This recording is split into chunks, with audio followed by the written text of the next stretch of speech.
बेकरे फास लगे व्यक्ति आत्महत्या।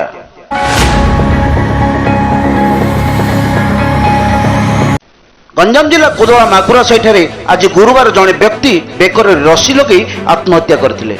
से हेले बाली माझी पुओ अभिमन्यु माझी, बयस 48।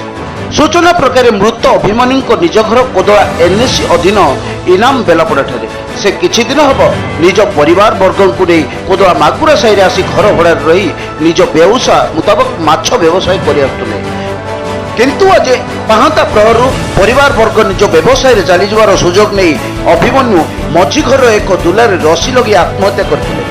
पूर्वाह्न परिवार लोक घर को फेरी घटनाटी देखि सारे पर पुलिस ने खबर देवा पर थाना अधिकारी देवाशीष महांती निर्देश क्रमे पुलिस पहुंची सबको जबत कर कोदला थाना केस नंबर 6/22 एक अपमृत्यु मामला रुजु कर सब व्यवच्छेद निमंते पठाई।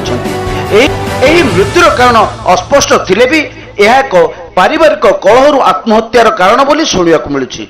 एथिरे नगर बीजेपी सभापति मधुसूदन जेना और सहयोगी मिसी घटनास्थल पुलिस को सहयोग करथिबा जଣା पड़छि। Bureau report A1 news Odia.